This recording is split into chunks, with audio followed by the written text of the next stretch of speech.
Les mots et les monnaies. Pour la première fois, une exposition réunit des livres, manuscrits et imprimés, et des pièces de monnaie, d'or, d'argent et de bronze, dans un éclairage réciproque, à la fois historique et artistique. Car les gravures des monnaies sont belles, comme les peintures des manuscrits le sont également. Nous avons réuni pour ce faire des pièces remarquables qui proviennent de deux musées de renommée mondiale, le musée Benaki à Athènes, qui fut créé en 1930, et le musée de la Fondation Martin Bodmer, dont la bibliothèque a été inaugurée en 1951, et le musée créé par Mario Botta, qui a ouvert en 2003. Ces collections ont été l'œuvre de deux grands mécènes qui furent des humanistes remarquables, Antoine Benaki, 1873-1954, et Martin Bodmer, 1899-1971, soit à une génération de distance. Tous deux descendent de familles illustres. Le premier, d'une famille de la diaspora grecque établie à Alexandrie, et qui lui-même s'installa définitivement à Athènes en 1926. Son histoire est inséparable du développement culturel, politique, social de la Grèce indépendante et libérée au cours du XIXe siècle. Le second, venu d'une ancienne famille patricienne zurichoise, s'installa à Genève lorsqu'il fut appelé en 1939 à entrer au Comité international de la Croix-Rouge pour y diriger le département des secours intellectuels et moraux aux prisonniers de guerre pendant la Seconde Guerre mondiale. L'action des deux hommes est enracinée dans l'histoire de leur temps. Ces deux bienfaiteurs de leur pays ont partagé une même vision humaniste. Les collections de Benaki retracent l'histoire de l'hellénisme et de sa culture au cours des siècles. Martin Bodmer, inspiré par la conception goethéenne de la littérature universelle, a voulu rassembler les témoignages écrits de la grandeur de l'esprit humain créateur à travers les civilisations de l'écriture. La lumière qui a jailli de la Grèce antique est justement porteuse de cette même universalité. Elle a donné naissance au monde méditerranéen, elle a captivé l'Empire de Rome, elle a fécondé la chrétienté et elle a renouvelé l'Europe au Quattrocento. C'est avec la Grèce antique que s'ouvre l'exposition dans la première grande vitrine murale au siècle de Périclès. Ce fut au VIe siècle que convergèrent trois phénomènes. Les Grecs comprirent la portée du monnayage et l'étendirent à leurs cités commerçantes sur tout le pourtour méditerranéen, ce qui a donc favorisé l'expansion de l'économie. Le second phénomène est la diffusion de l'écriture, la mise par écrit des lois de Solon, ainsi que des poèmes homériques de ce chanteur aveugle qui avait su dire la grandeur de l'homme et sa finitude. Enfin, une nouvelle aspiration à l'égalité que favorisait le monnayage, la diffusion de l'écriture, les plans de l'urbanisme social, ont donné naissance à la cité grecque. Son avènement coïncide avec l'exercice de la raison, l'essor de l'artisanat et le dynamisme des échanges commerciaux. On découvre dans la vitrine, qui est montée sur des supports originaux qui ont été réalisés pour cette exposition par un artiste fribourgeois et conçu par Madame Elisabeth Macheret, responsable de toute la scénographie, des tétradrachmes d'argent d'Athènes avec l'emblème de la chouette d'Athéna au revers, des statères d'argent d'Égine, avec au droit de la monnaie la tortue de mer, et qui date du Ve siècle. Égine fut d'ailleurs la première cité à frapper une monnaie sur le continent européen. La vie sociale, explique Aristote dans l'Éthique à Nicomaque, dont on découvre un incunable latin de 1469, repose en effet sur l'échange, sur fond de besoin. Pour que celui-ci soit possible et pour qu'il soit juste, il faut établir une juste proportion entre les choses que l'on veut échanger. La monnaie sert justement d'étalon de mesure. Elle permet d'établir une égalité entre des objets différents. Le nom grec de la monnaie, qu'on peut lire dans le texte agrandi au fond de la vitrine, c'est nomisma, qui vient du mot nomos, qui renvoie justement à la convention, à la loi, à ce qui est établi par les hommes. Mais Platon, justement, dans les lois, dans une splendide édition originale de ses œuvres complètes, imprimée à Venise en 1513 par Alde Manus, estimait nécessaire pour les transactions quotidiennes de disposer d'une monnaie de moindre valeur et plus légère, dont la valeur repose alors sur la confiance de l'usager dans la valeur nominale qui est indiquée. C'est la notion de monnaie fiduciaire et non plus sur le poids d'argent garanti. D'où l'introduction d'un nouveau type de monnaie, les monnaies de bronze. On observera ici des pièces des colonies grecques qui ont ouvert la voie. Un émilitrone de bronze venant d'Hymère, dans le nord de la Sicile, à l'est de Palerme, ou du pont Euxin, Olbia, sur la mer Noire, avec une tête de gorgone qui est justement destinée à préserver du malheur. On voit aussi un très beau médaillon d'une tête de gorgone en or. Ou bien de la ville d'Akragas, c'est-à-dire Agrigente, avec un crabe. Ou en Étrurie, d'un atelier qui présente ici un dauphin avec un poisson. Mais le manque de métal précieux pendant la guerre du Péloponnèse a entraîné l'émission de mauvaises monnaies que dénonce Aristophane dans Les Grenouilles et qu'il compare aux mauvais citoyens. On voit ici une splendide édition imprimée en grec chez Alde Manus à Venise en 1498 de la pièce d'Aristophane. Le tétradrachme fourré avec la tête d'Athéna et une chouette est également visible dans la vitrine.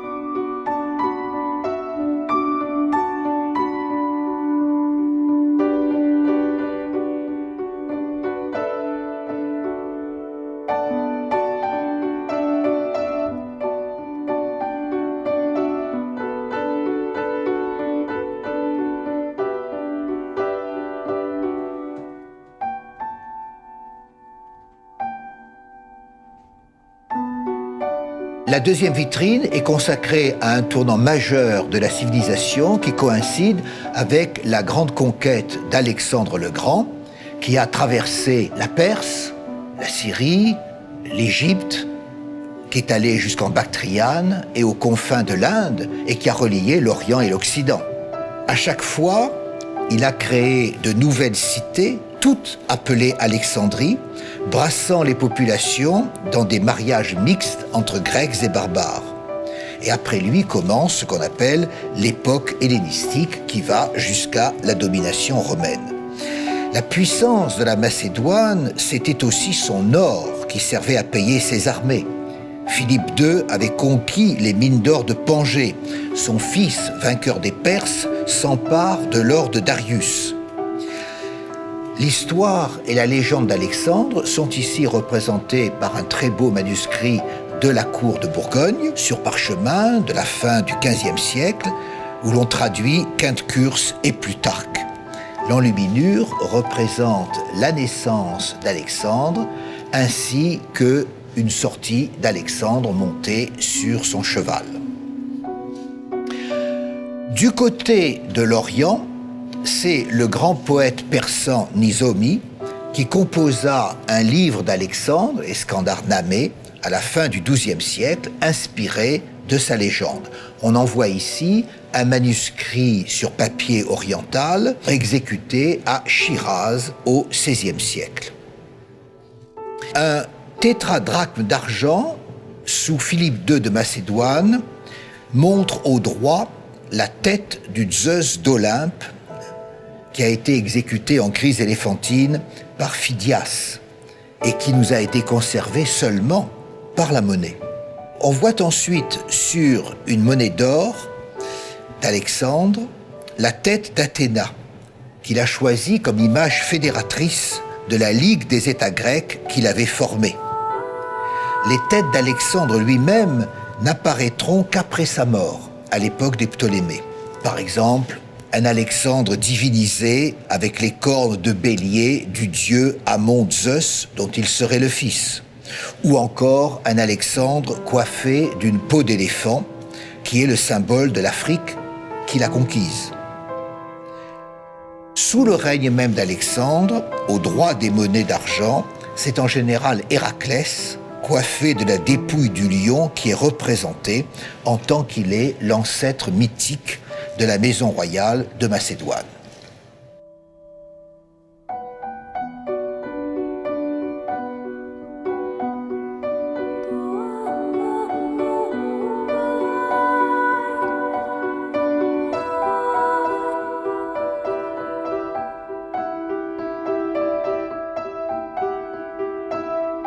La troisième vitrine murale nous fait franchir une nouvelle étape. Cette fois, nous sommes pendant la période de l'Empire romain, parvenu à son acmé avec l'empereur Hadrien. C'est au IIe siècle de notre ère, le siècle des Antonins, qui a été celui de la paix intérieure et de la stabilité au plus haut degré d'une vision souveraine de l'État qui s'est identifiée avec l'ordre du monde. Les origines de Rome sont rappelées dans cette vitrine par les monnaies dont la fonction est aussi de garder mémoire. Ainsi, une monnaie de bronze frappée au IVe siècle avant Jésus-Christ à Aïnéia, une ville du golfe de Thessalonique, montre Énée, le fondateur d'Aïnéia, coiffé du bonnet phrygien. Une autre monnaie frappée à Ségeste, en Sicile, au IIe siècle avant Jésus-Christ, montre le même héros Énée portant son père Anchise sur ses épaules. Ces scènes nous renvoient à l'Énéide de Virgile et aux origines troyennes de Rome. Un manuscrit latin sur parchemin du Romuléon raconte l'histoire de Rome et présente une enluminure à l'ouverture de son 10e livre tiré de l'Histoire Auguste qui commence par le récit de la vie de l'empereur Hadrien. On y voit un empereur sur son lit de mort transmettre la couronne à l'enfant. C'est un écho à l'adoption in extremis d'Adrien par l'empereur Trajan mourant. D'autres monnaies représentent ici l'empereur Hadrien. Sous son règne, les émissions d'une très grande qualité marquent d'ailleurs le sommet de la numismatique romaine, comme en témoigne ce très bel auréus, cette monnaie d'or, qui est ici exposée et qui appartient à la collection propre de Martin Bodmer.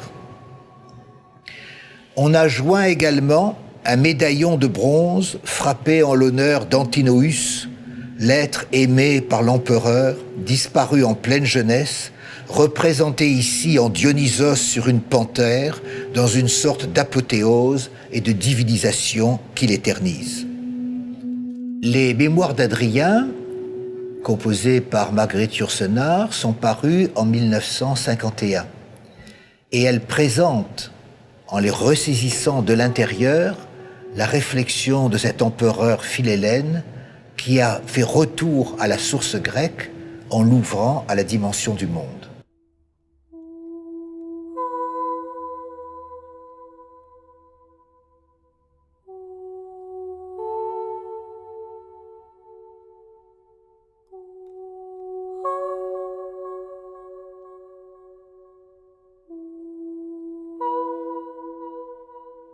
Une série de 6 vitrines hautes regroupe maintenant par thème les monnaies et les livres qui sont exposés.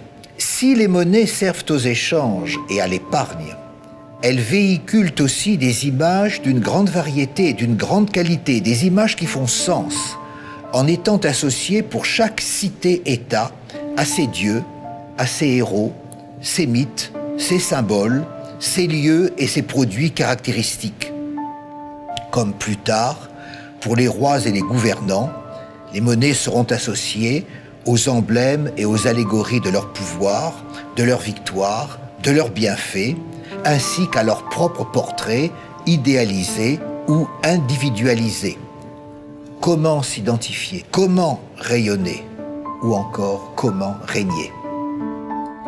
On peut donc aborder l'iconographie des monnaies sous divers angles, en se repérant sur la carte de la terre habitée, de l'oïkouméné, en considérant les étoiles et les éléments de l'univers, en évoquant les dieux et les récits mythiques, ou encore en tenant compte des aspirations religieuses qui se font jour.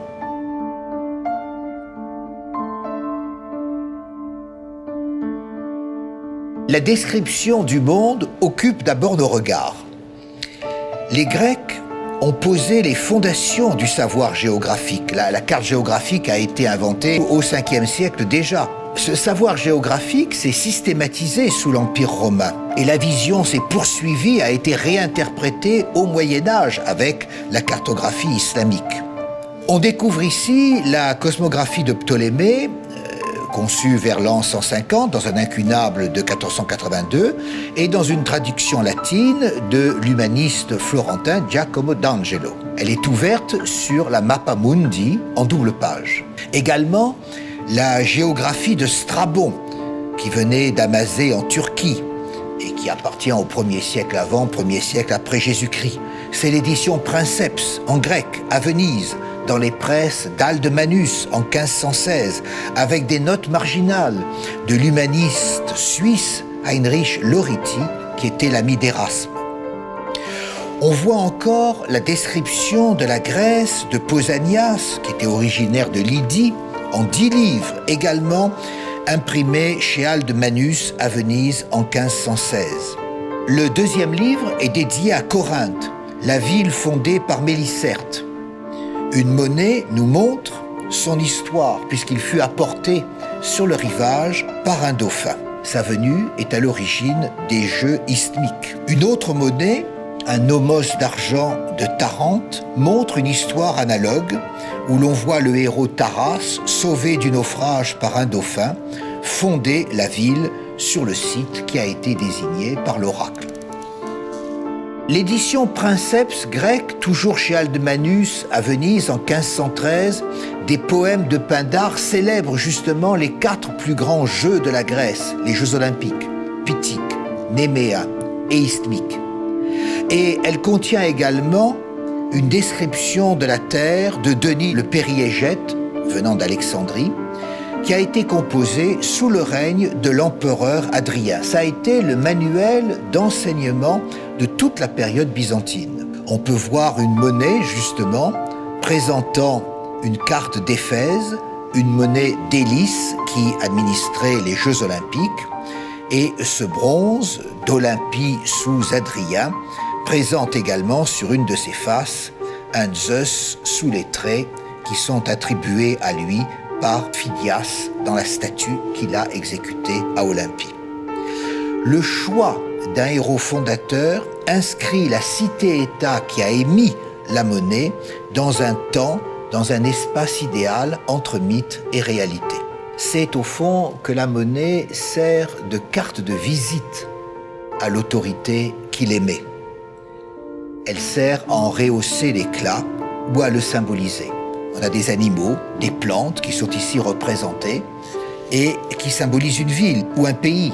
Par exemple, une tête d'éléphant pour la Bactriane et l'Inde, un lion pour l'Afrique ou la Numidie, un aigle tenant un serpent pour Morgantina en Sicile, ou des monnaies en forme de dauphin pour marquer par exemple les liens de la ville d'Olbia en mer Noire avec la mer.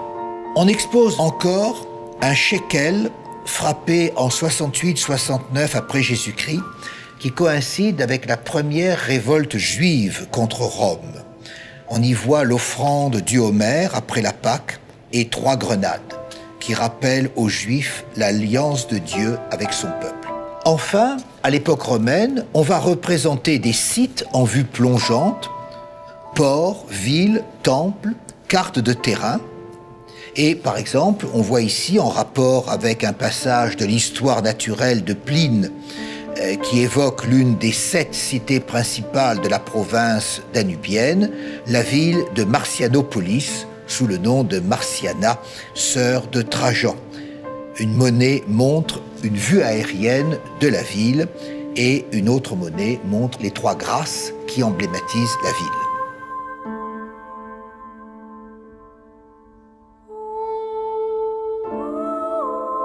La seconde vitrine est consacrée au cosmos, aux 4 éléments qui composent la nature, ainsi qu'au zodiaque et à la carte du ciel.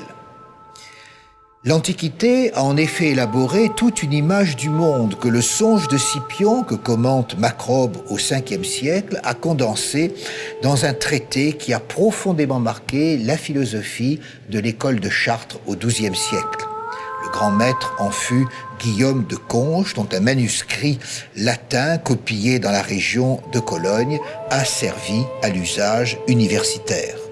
La physique des 4 éléments, le feu, l'air, l'eau, la terre, organise le monde et elle remonte à l'époque et au philosophe Empédocle, au 5e siècle. Les monnaies évoquent par exemple ces éléments, l'eau, à travers les dieux fleuves et les nymphes des fontaines, l'air avec Pégase, le cheval ailé, le feu avec le foudre. Mais l'on compte aussi parmi les plus belles monnaies de tous les temps, celles qui ont été frappées à Syracuse, victorieuse d'Athènes, à la fin du 5e siècle. Ce sont des pièces signées par des artistes graveurs comme Evainetos. Ainsi, la très belle tête féminine de la nymphe Aréthuse, qui a donné son nom à la fontaine en quoi elle fut changée pour rejaillir dans l'île d'Ortygie à Syracuse lorsqu'elle essaya d'échapper aux étreintes du fleuve Alphée qui mêlait ses eaux avec les siennes. Sa tête entourée de 4 dauphins qui représentent la mer qui encercle la presqu'île. Quant au signe du zodiaque, on peut voir les Gémeaux, le Capricorne, Hélios, le soleil portant la couronne entourée de rayons, les étoiles et le foudre, tous représentant des relations privilégiées entretenues par un dynaste ou une ville avec le cosmos. Un merveilleux manuscrit latin d'Aratos sur parchemin, datant du XVe siècle et venant de la région de Naples, a réuni les traités astronomiques de Germanicus, de Pline, d'Hygiène, ornés de peintures au lavis, dont un planisphère de 5 cercles d'or concentriques contenant des constellations figurées par des personnages ou des animaux.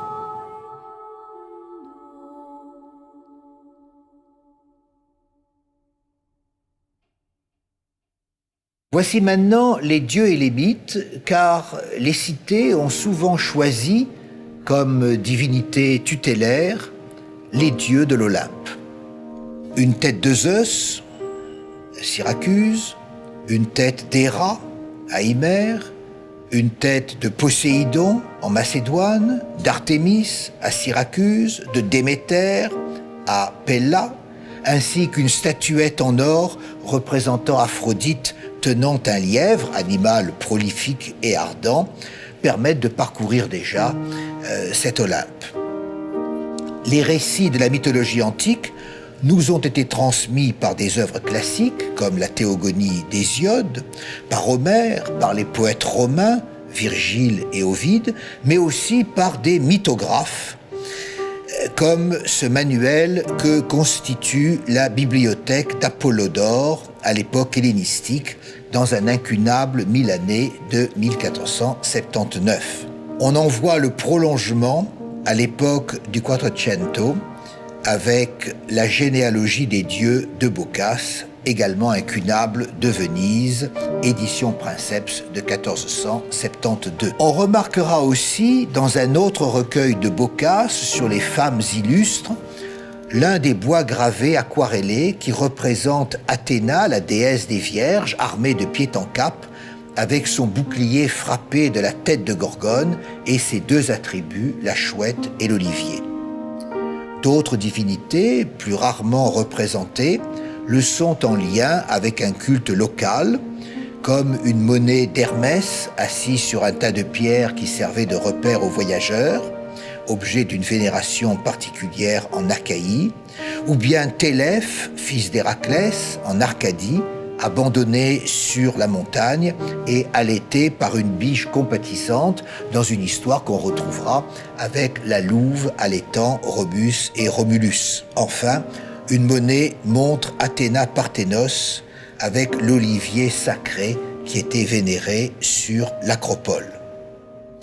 Est rattachée à la ville d'Abydos, une petite ville sur le détroit des Dardanelles, l'histoire de Léandre qui traversait à la nage le détroit pour rejoindre Héros, jusqu'au jour où il se perdit en mer. Ovide le raconte, Schiller en a fait un poème, et l'on voit ici un incunable réalisé à Venise dans l'atelier d'Aldemanus, présentant le récit de Musée le Grammairien avec une double gravure sur la mort des amants. La vitrine s'achève avec un manuscrit autographe du grand poète de la Grèce moderne, Constantin Cavafy, qui témoigne de ce recours à la mémoire qui puise ses thèmes au voisinage des mythes conservés dans des récits, comme au contact des images par les monnaies. Le poème Déloyauté qu'a traduit Marguerite Yourcenar renvoie à Platon lorsqu'il critique Homère à propos d'Apollon venu aux noces de Thétis et de Pélée faire une promesse mensongère.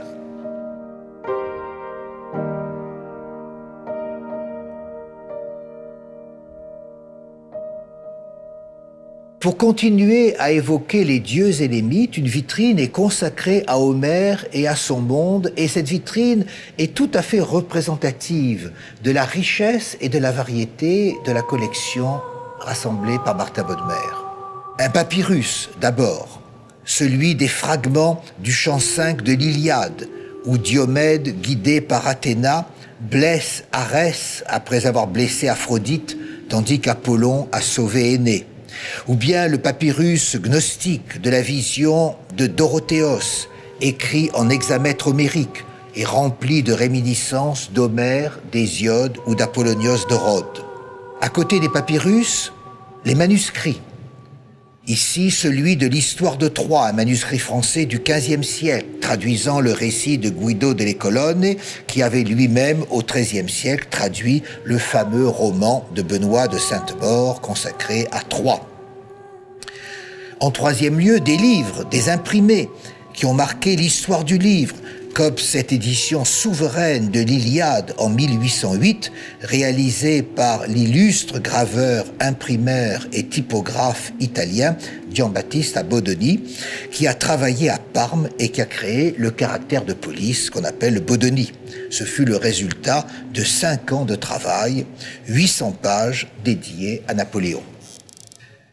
Les autographes, enfin, comme en témoigne la lettre émouvante de Schliemann vers 1880 sur le canal de Bourna-Bachissou, un affluent du Scamandre homérique. Schliemann à la recherche des vestiges de Troie sur les pas d'Homère. Mais on a également dans la collection de Martha Bodmer des monnaies. Et on voit ici une monnaie, un buste d'Homère, venant d'Amastris, la ville d'Amasra, en Turquie sur la mer Noire, qui date du règne des Antonins au IIe siècle après Jésus-Christ. La ville d'Amastris revendiquait l'honneur d'avoir donné le jour à Homère, ce que lui disputait une autre cité, la plus belle des villes d'Asie mineure selon Strabon, Smyrne, qui avait un temple d'Homère et une statue archaïque du poète. Cette monnaie représente Homère assis, composant ou déclamant ses poèmes, la main droite sous le menton, la main gauche déroulant un volumen contenant son poème. Les monnaies réunies ici montrent Hector arrivant en char sur le champ de bataille, Hector combattant Ajax. Ce sont des monnaies de la ville d'Ilium ou d'Ilion, ville construite sur les ruines de Troie d'Homère et qui exploitait au IIe siècle le mythe qu'il avait rendu célèbre. C'est dans cette ville qu'avait d'ailleurs débarqué Alexandre le Grand. Autre monnaie, Athéna casquée, ou Apollon, ou Arès, c'est-à-dire les divinités qui étaient aux côtés des combattants. Athéna protégeait Achille, Apollon protégeait Énée et Hector, Arès protégeait de façon générale les Troyens. Ces monnaies viennent de Messine, en Italie du Sud.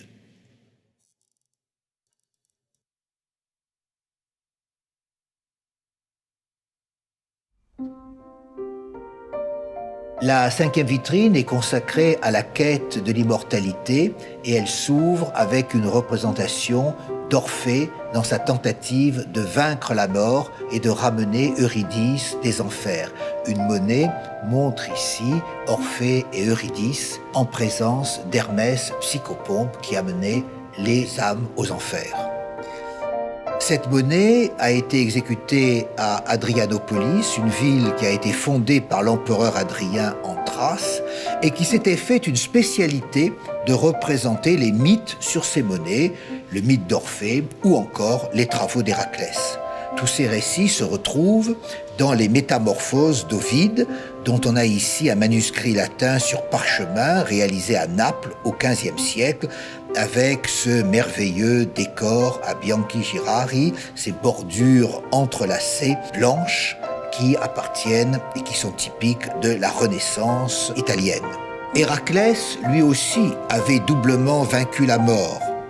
Revenu des enfers, entraînant après lui Cerbère, le chien à 3 têtes qui en gardait l'entrée.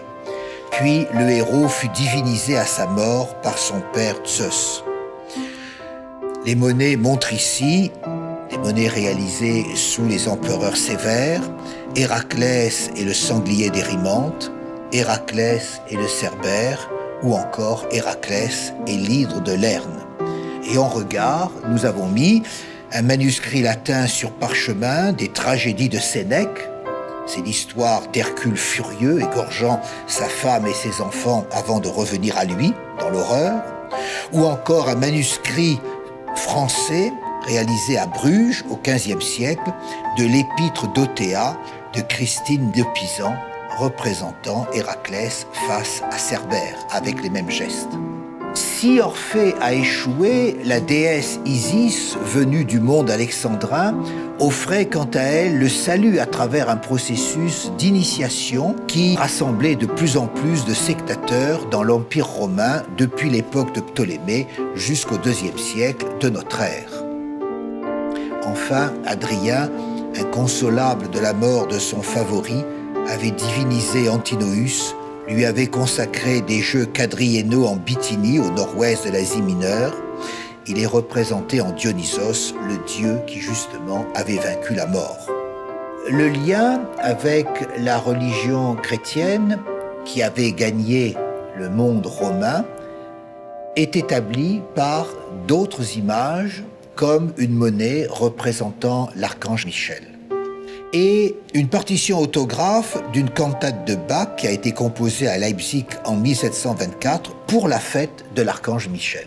Quant au somptueux manuscrit français du XVe siècle des cas des nobles hommes et femmes de Boccace, sa première enluminure du premier livre, dans une mosaïque de vignettes historiées, montre Adam et Ève chassés du paradis par l'archange Michel.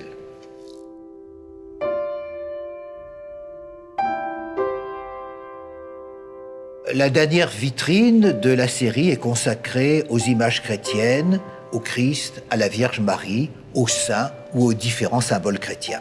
Le christianisme fut reconnu comme religion d'État par Théodose Ier en 391 et il a constitué la principale composante de l'identité culturelle de l'empire multiethnique byzantin pendant un millénaire.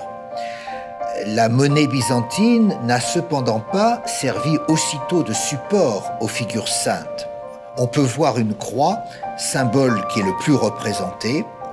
Suivant le modèle romain, la monnaie sert à proclamer la légitimité de l'empereur en diffusant son image. Il est élu par la grâce de Dieu et il en est le représentant sur terre.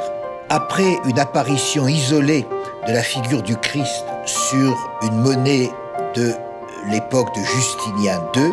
C'est à l'issue de la guerre des icônes, l'iconoclasme du 8e siècle, que les images de la Vierge ou du Christ sont apparues régulièrement sur le droit des monnaies à l'emplacement qui était réservé à la figure de l'empereur.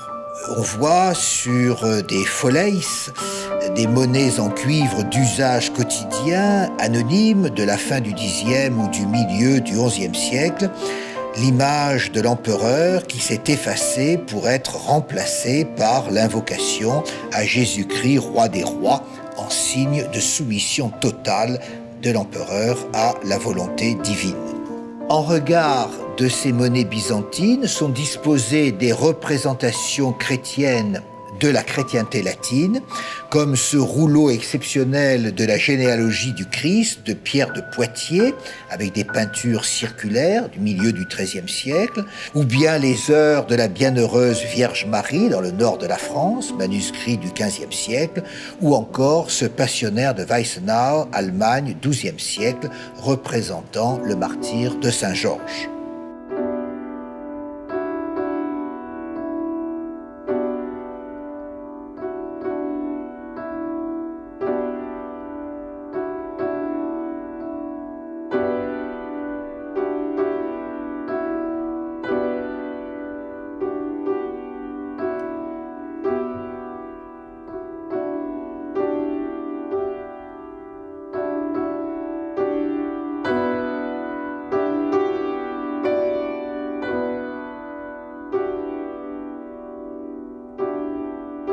La suite de l'exposition se prolonge dans des vitrines longues et basses qui présentent le monde grec avant et après Alexandre, puis le monde romain et enfin Byzance, la Nouvelle Rome. L'histoire de la Grèce se situe entre la menace des Perses au 5e siècle avant Jésus-Christ et puis le moment où la Grèce devient romaine au 2e siècle avant Jésus-Christ. Un manuscrit grec sur papier du XVe siècle nous montre les Perses d'Échille, la pièce qui a été jouée en 472 avant Jésus-Christ, 8 ans après les victoires grecques de Salamine et de Platée. Et une monnaie nous montre le Perse Tissaphernes dans sa tentative de reconquérir les cités grecques ioniennes en 413. On a choisi de montrer aussi les discours d'Isocrate dans l'édition Princeps de Milan de 1493. C'est le grand orateur de la concorde panhellénique, de l'union des Grecs contre l'ennemi commun perse. Viennent ensuite les histoires de Polybe, au IIIe siècle avant Jésus-Christ, un manuscrit latin sur parchemin réalisé à Florence au XVe siècle, avec toujours ses initiales ornées à Bianchi Girari, contenant le récit des 2 premières guerres puniques de Rome contre Carthage. C'est une période qui correspond au déclin de ces grandes dynasties hellénistiques qui s'étaient installées à partir de la fin du IVe siècle et même de ces États fédéraux de la Grèce centrale qui vont finir par céder devant l'occupation romaine au IIe siècle, en 146 avant Jésus-Christ. La vitrine se termine avec les successeurs d'Alexandre, les Ptolémées. On peut voir un splendide pentadrachme d'or représentant Ptolémée Ier sauveur, la beauté célèbre de sa fille, Arsinoé, mais plus belle encore, Cléopâtre, représentée avec Marc-Antoine sur une monnaie de bronze, en regard de quoi nous avons placé le second folio de Shakespeare ouvert sur la pièce d'Antoine et de Cléopâtre. Les dieux orientaux sont également présents avec une figure de Sérapis assis ou bien une tête de Zeus Ammon. Vient ensuite l'histoire de Rome. On commence avec un manuscrit autographe des corrections que Montesquieu apportait à ses considérations sur les Romains. Les Décades de Tite-Live en italien, imprimé à Venise en 1493 avec de riches illustrations. Et les monnaies sont celles de la louve allaitant Romus et Romulus, ou bien de la figure de Rome assise sur un bouclier. Au centre de la vitrine, on expose la chronique de Nuremberg de Hartmann Schedel en 1493, l'un des ouvrages les plus somptueusement illustrés du XVe siècle, avec 1809 vignettes et ici ouvert sur la vue de Rome. Une monnaie représente le buste du Sénat. La vitrine s'achève avec un manuscrit latin de Naples du XVe siècle des commentaires de César, ainsi que d'une édition à Venise en 1495, illustrée d'élégants bois gravés de la Pharsale de Lucain. Et on reconnaît sur les monnaies d'or la tête de Brutus, celle d'Octavien, ou encore sur une monnaie de bronze, 8 têtes impériales figurées sur la couronne d'un silicarque, c'est-à-dire d'un grand prêtre du culte impérial. Byzance, enfin, s'est présenté comme la nouvelle Rome. Un recueil imprimé du XVIIe siècle réunissant 3 historiens gréco-latins de Byzance, dont Nicéphore Grégoras, en résume l'histoire. Une monnaie va montrer la tête de Byzas, qui a donné son nom à Byzance, mais aussi de Constantin Ier, le Grand, dont la conversion a montré le passage au christianisme, et une monnaie de Julien le philosophe au IVe siècle, en regard de laquelle nous avons placé une édition des poèmes de Cavafy, parce qu'il y fait mention de la fin du sacrilège païen de Julien avec la venue du pieux Jovien.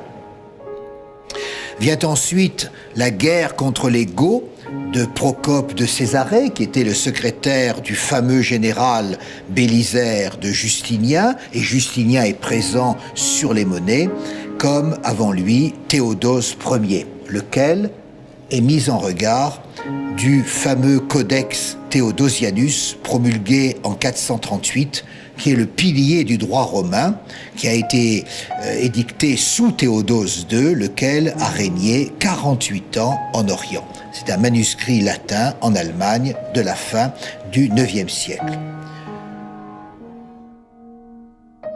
On verra aussi un ouvrage fondamental pour la foi orthodoxe de Jean Damascène, un manuscrit latin du XIIIe siècle, qui fait la somme de la doctrine de celui qui a combattu l'iconoclasme au 8e siècle.